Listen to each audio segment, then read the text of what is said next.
In this chapter, we will look at real-life blend material example using a texture map generated in Substance Painter. You will find the FBX of the object attached to this tutorial. It's a relative clean object. Let's see, yeah, it's working. You have the pilot. Let's have a look at the UV here. Window, UV editor, modeling UV editor. This is not the cleanest UV I've ever done, but it should do the trick fairly. I took the object in Substance Painter and I did create my mask that I did export. So let's get started. IPA, obviously nothing will happen, everything will be black. Why? Yes, we are in Redshift, we are not in Arnold this time, but we don't have a light. Let's create a light. Redshift, Dome Light, Classic. We are not changing anywhere in the way we work. This is what you should be getting. I will suggest to grab one of your IBL. In my case, I use one of the free IBL that you should be able to find online. I cannot redistribute them, but you should be able to find them based on the name, especially since they were free IBL. Let's open here. Let's channel attribute editor here, and then we go to Redshift light shape and we point it to the proper one. Computer, yep. Dropbox, I will use the same that we did before with the car, HDRI, and it's HDR maps com free 061. That should help you to find it online. So open. Nah, that's what we have. And it's okay. At this point, I'm not trying to do any implementation in backplate or whatever. We'll do it toward the end. Let's tweak our material on the plastic first. Plastic, let's tweak it a little bit. Maybe less roughness. This is okay. Let's create a plane that will be useful for the shadow. And do we move everything up? Yes, I think we want to move everything down, not up. Here, something like that. And maybe we should create a group and modify center pivot. Modify center pivot. So now we can rotate whatever we want. As for the plane itself, as you can see in that windows from Redshift, as I scale the plane, everything is happening in real time over there in the render window, which is something sometimes I take to my advantage when I'm modeling or trying some ID, but it's something I don't do most of the time. Most of the time I just turn it off, do my modeling, and then do my test render. So we should be good with the shadow for now. Not trying to put any backplate. Let's move that in back here, and maybe maybe give it lighting, shading, assign new material. We give it a shadow catcher. Assign existing now assign new material. Here we are, shader, Redshift shadow catcher, which is good, and we tell it background is environment, and we are good on this one. So we are somehow integrated into the IBL, which is not very important anyway. We will use a backplate later. Now, next step is to create my next material. I know that I want to have scratch and I want to have dirt, which is basically the way you will work in a real life scenario, right? You will have your paint, and then you will have some metal under the paint, and then you will have your dirt element on top. So generally, I will create my texture completely in Substance Painter and just assign them as simple texture. But there are cases where you will want to use a blend shader, a blend material. Why? Maybe you want those dirt effect to be dynamic. Maybe you want the scratch to be dynamic. Maybe you want to be able to tweak those values in real time without having to go back to your texture editor, which is either Substance Painter, Substance Designer, or why not Quixel, or Photoshop if you're crazy. But either way, let's look at our material. Window rendering Hypershade. We don't care about this one. Take some time to open since we are recording. Now we'll just go here, duplicate that material, and we will look at changing the color of the material, make it some brownish material, somewhere like that. That will be my dirt. Let's make it reddish. there will be no or not much reflection on it, and that will be my dirt material. Let's assign it to the car. So let's make sure that we call it dirt, obviously.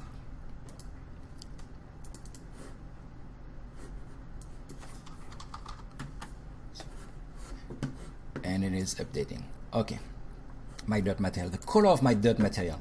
I do not want the material to be fully of one color. I will assign a redshift Fresnel somewhere here, which I will grab from here. Let me find it.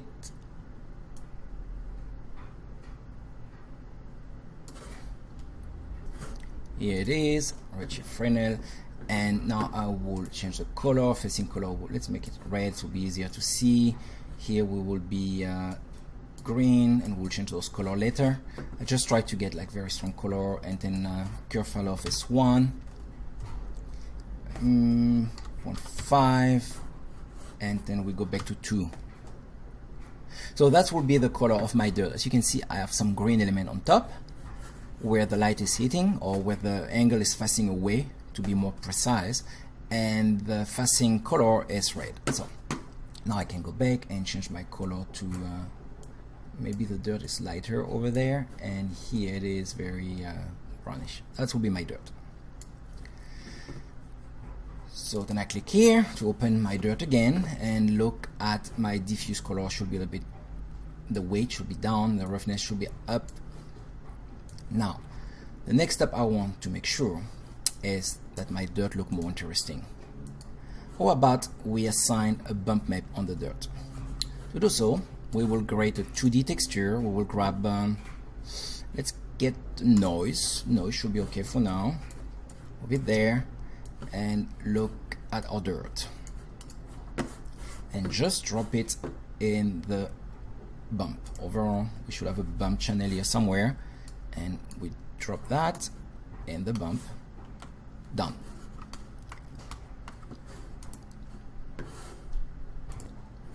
When that's done, we go back to the IP here and we see that not much did happen. Let us look at the UV size here and make sure that we repeat the UV maybe 30 times to start with. That should be a good number. Yes, you see now we start to see stuff happening. Then let's say 30.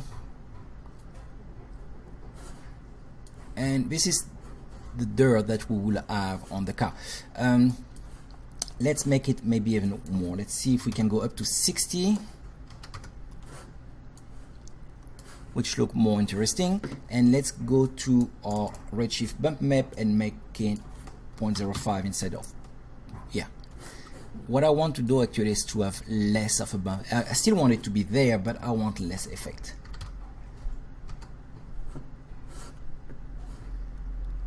So now I have it. The next step, what I want to do is maybe to have the metal that go under the dirt, right? We have the dirt, and we will duplicate the plastic again, or just instead of grabbing a new material. And the plastic, I will change the preset to iron. Let's see what iron is giving me. And I will drop it on the car and call it metal.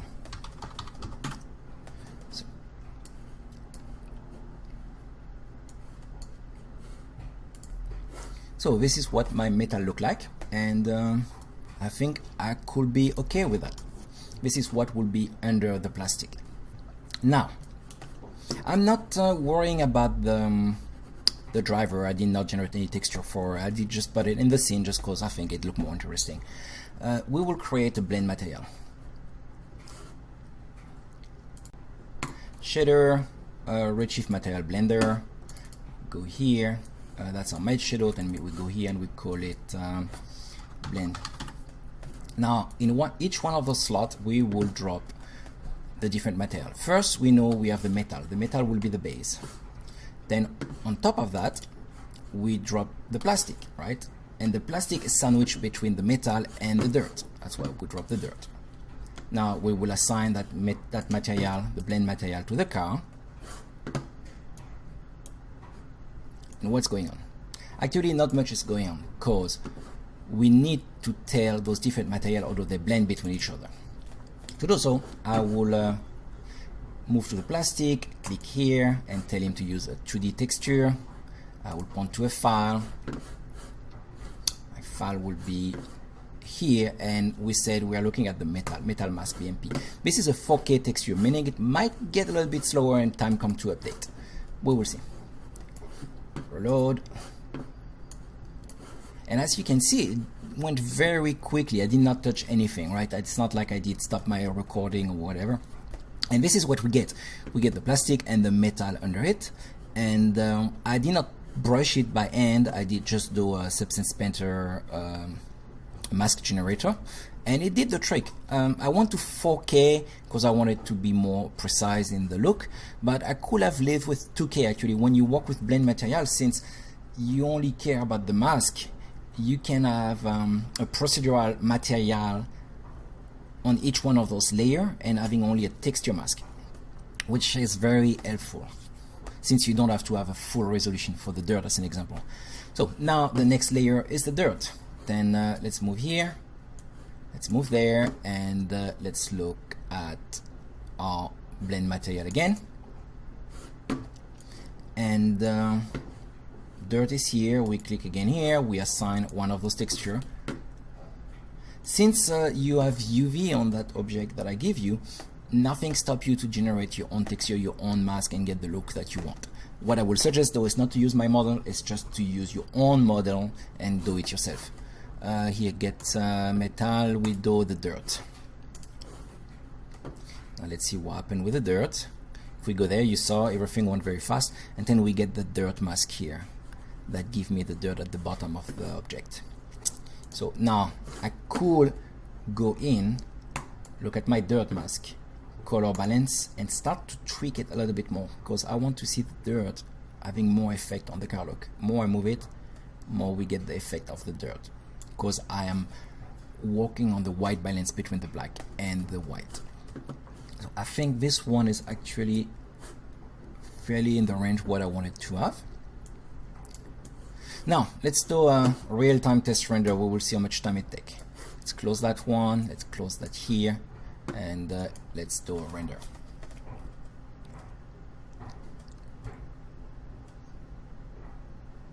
It's noisy obviously because we did not tweak any of those render settings, but it is fairly okay. Render time will be what? I will say less than 1 minute definitively. You see we have 19-second render time. Let's continue and finish that stuff here. Let's do an IP again. Let's grab the camera, perspective, and let's do, as always, environment. No, we don't want to touch environment in this case. We want to go to redshift, and we want to say a lens shader, and first we want a bokeh. I seem to end up being a one-trick pony. I always put bokeh on everything, and I always put photographic exposure. Basically, I just assume my camera will work like in real life.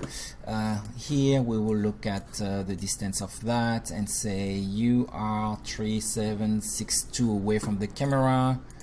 Let's go here, redshift bokeh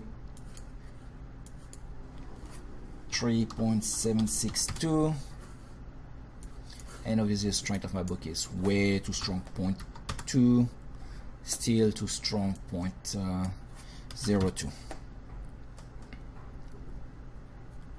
And actually we will say 0.05, and we will again use a bokeh image. Why? There is no reason why. The answer is why not? We can. It's free. Let's grab this one. No, actually, you know what? Let's grab this one. This one is stronger and give me more interesting result. Now I need to go back to my perspective shape, additional lens shader, and create a redshift photographic exposure. And let's go 4.5.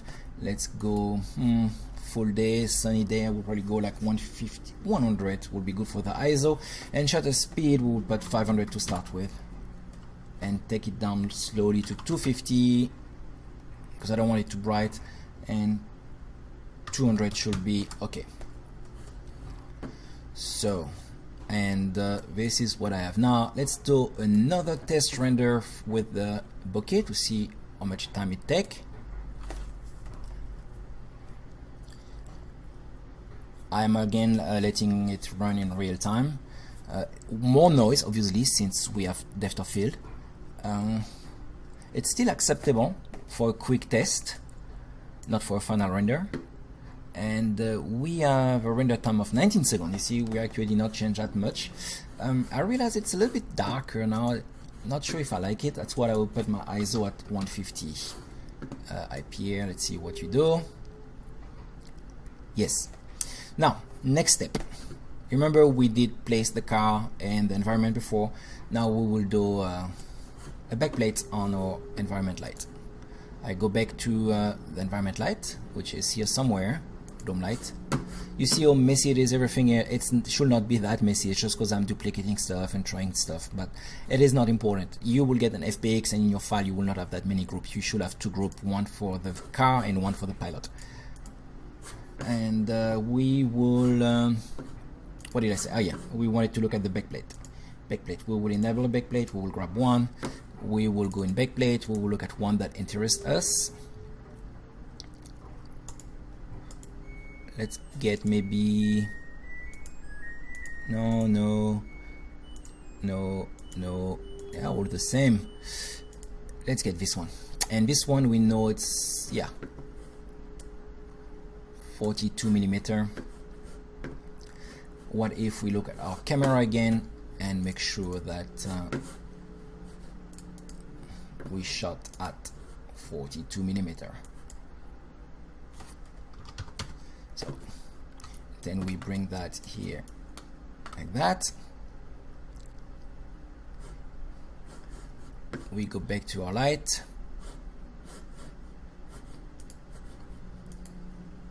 First we turn it to raw, and my light here, Redshift Dome light. Look at that, we should be good. And let's turn IPA here again, sRGB for the backplate, should give us something better. Perfect. Then we move again a little bit the camera to make everything fit better. We want to see as much as possible here. Perfect. Now the next stuff I want to make sure is the distance 326, meaning my camera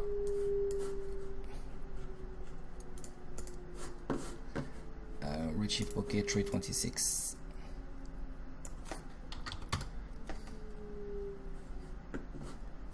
And now we will do a render and see how much time it takes us, and then we will start tweaking those values to get better result.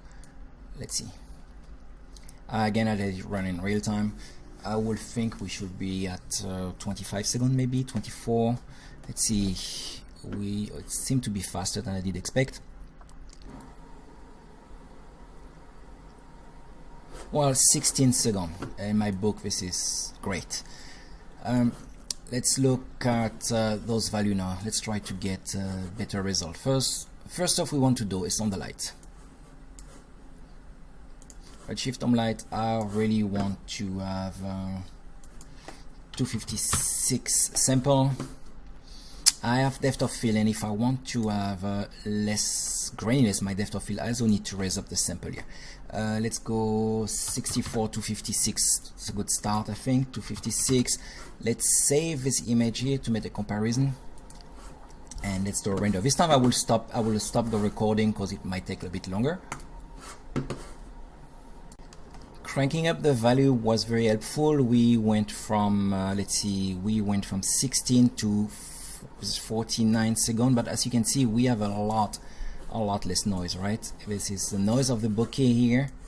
It's this one. It's coming from the depth of field, from the bokeh image, and the light also get a better result here because we did crank up those values. Now let's look at our shadow matte plane, and let's go IP again, and maybe we'll start to catch some reflection,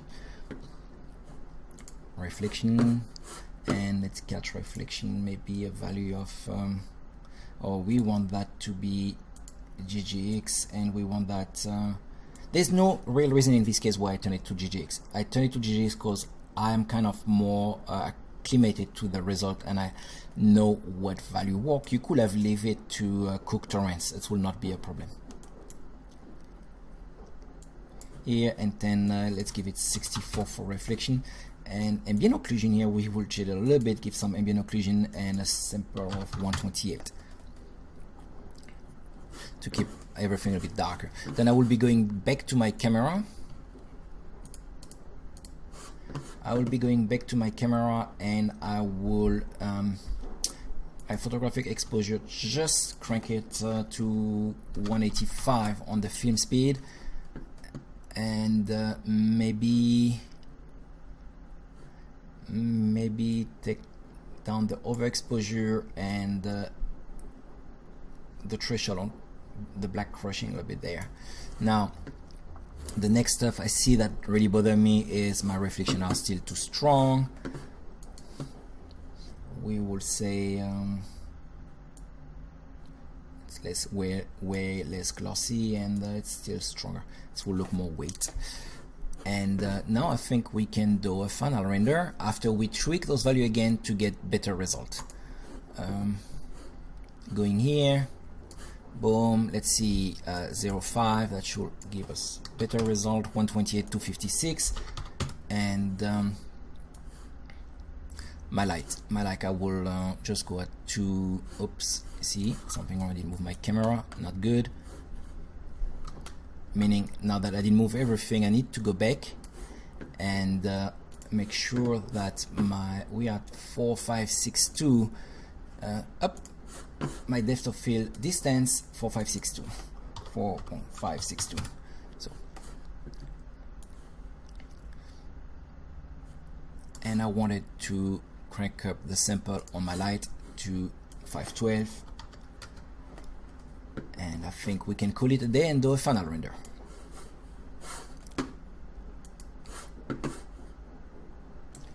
Since my final render at 127, I will not call it final. If I was saving the file, it would be called final-final-final. Let's crank that up to 512 and 128. I think that should help. And I think that's the last stuff I wanted to do. Yep, I will actually change the size of my render to something bigger. Let's say 1400, 2400. Actually, you know what? Let's go big or go home. Yeah, and now I can do my real final render. It will take a lot more time to render. We are at 127. I predict something like 3 or 4 minutes. We will see when we come back. I guess I was wrong with my render time estimation. We are at 8 minutes and 12 seconds, which is still good in my book. Look, if I go here super close, I realize there's quasi no grain. I mean, the only grain that is coming right now is coming from the backplate, which is not high enough since it's supposed to be. You know, the backplate is quite grainy. Yeah, that's not that great. Anyway, but the render by itself is clean. That resolution 1800 by 1800, 8 minutes, it's fine. Let's move to the next chapter and final chapter, where I will be rendering a subject that is dear to me. Actually, I will be rendering a car that looks exactly like my car, and we will be using environment shader, making advantage of all the race switch feature, which allow us to have different image for lighting, reflection, refraction, and backplate. I will say let's get cranking.